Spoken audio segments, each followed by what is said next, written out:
Hey everybody, it's Ben here, and I just wanted to give you an update on what we've gotten done in the garage since the last video, including today, solar panels. So in my very last video, it wasn't actually about the whole garage, it was specifically about the hydronic heating system. So as you can see, I did get that put together onto a piece of plywood, and I just mounted it to the wall with a couple of screws. For one thing, it got it out of the way of the middle of the garage, just so we had a little bit more space to work. So one thing I didn't have yet was a thermostat for the system, and the thermostat runs at 24 volts AC. So what I did is, instead of a thermostat, I just put a light switch on. So basically that's the on-off switch for the whole system right now. It works pretty well. So one great big thing we got done was all the electrical is now roughed in. I've got a bigger main breaker box than what we had originally, so this is going to be 100 amp, 240 volt service out here for 24,000 watts. And this is a surface mounted breaker panel. That way if I need to run anything to it in the future, it's pretty easy to get at and easy to expand.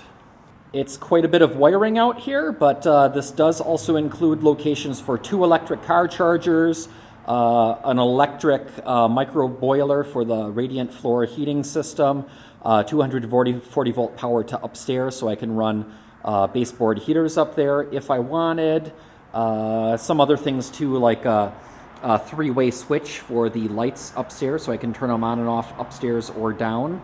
Then we also have a number of switch circuits in the ceiling, so this is all going to be using pre-wired LED shop lights. So we got switched outlets in the ceiling and then outlets in the ceiling for garage door openers too. The garage is going to have 20 amp outlets all the way around, and these are up fairly high. They're the above countertop height, so that I can have a workbench or cabinets or whatever all the way around and have the electric outlets up above those. Here you can see the pulling elbow for the new main power wiring going into the garage.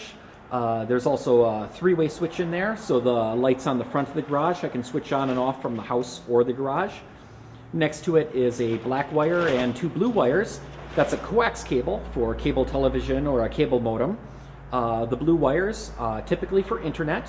I'll use one for internet, including getting production information from the solar panels. And then the other LAN wire, I can use pairs of wires inside that for telephone, intercom, or maybe even some sort of sensors, maybe temperature sensors on the hydronic system, things like that.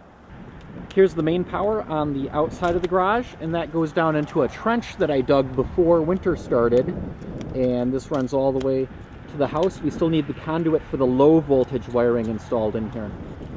So here's the trench to the house, covered with scraps of plywood. And then at the far end on the corner of the house is the pulling elbow for the main power going in, and next to it will go the low voltage wiring that still needs to be installed. At this point, the metal roof itself is completely finished. Today it's also nice and sunny out, which is great. It's also above freezing. Weather has been intermittent on this whole project. Sometimes it was way too cold to work.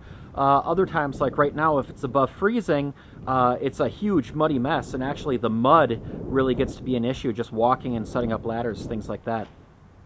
We also have the fascia and soffit done. So if you look at the roof overhang, that face on the edge of the overhang is complete, and then just yesterday we finished up underneath it, the soffit, and then that top trim piece right there. So basically this is ready for the siding along here now. Next thing though is on the north and the south overhangs. We just have to finish up under there, so that's going to be doing the work to close this up here. And because the main power is now connected to the garage, I'm able to hook up my 240 volt electric car charger, and I did this in the near right corner of the garage, or the southeast corner, because this is right where the charging port on my electric car ends up. The Mitsubishi iMiEV was based on a Japanese car that was right-hand drive, so the right-hand side of the car was the driver's side.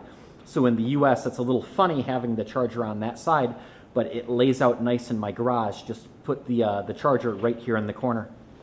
Okay, let's take a look at something solar related. I've never done my own complete solar system before, so I decided what I want to do is get a few of the parts as samples, test them out, make sure they're working together, and make sure I feel like I know what I'm doing. So what I did was I built a mock-up of my roof. I just used a couple of pieces of the standing seam metal roofing that I asked the roofer to leave for me as samples, and I screwed them down onto a piece of plywood.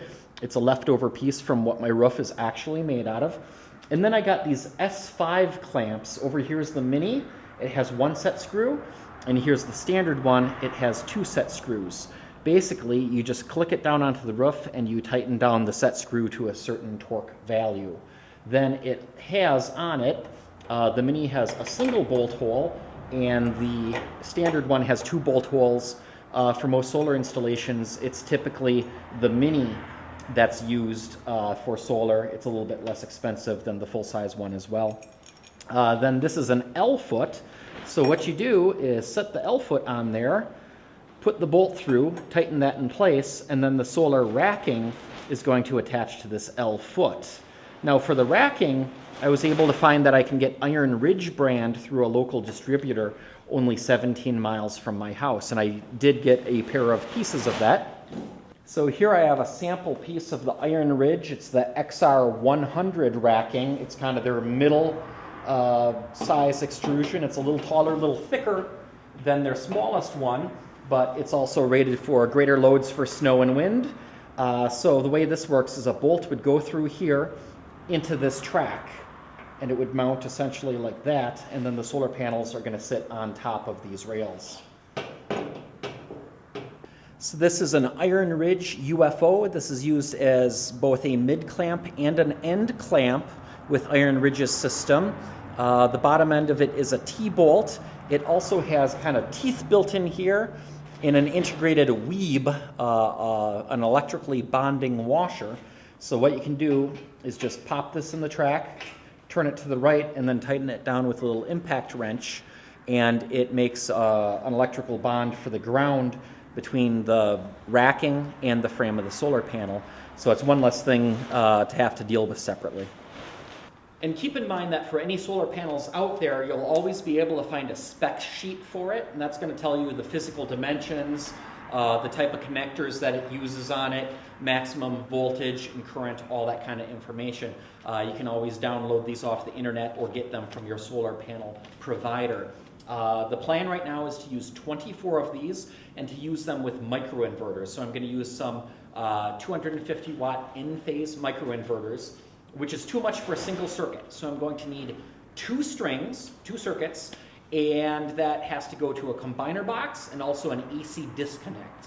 I did find that Midnight Solar has a nice little box that's both a combiner and a disconnect in one box. So by ordering that, I'll be able to have that mounted on the outside of my garage to meet with all the safety codes and the requirements of my local power utility, because it's going to be a grid intertie. So for example, a utility worker, a fireman, anybody like that can just flip the big red switch on the outside of the garage. It's also lockable, so if the utility worker needed to replace the power meter at my house, for example, he could come, disconnect the solar, lock it, do whatever work he needed to get done, come back and unlock it. That's the traditional lockout, tagout safety system used in the industrial world. So with that, I just want to keep working on the garage. The electrician has a little bit more work to do. We got to get electrical inspection in here. At some point, I'd like to eventually insulate, and we need to get doors and garage doors on here. But I'm very excited about the project, and can't wait to keep going with it. I'm a little concerned about actually installing the solar panels, just because they're relatively big and heavy. The roof is about a 7/12 pitch. So I'm a little curious as to how it's going to work with getting the racking up there and then actually installing the panels. I might call the roofer and have him come over with his boom man lift, because that would certainly be a useful tool to have. Of course, it'd add a little bit of expense too, so I'm still trying to figure that out. But that's it for now. Till next time, stay charged up.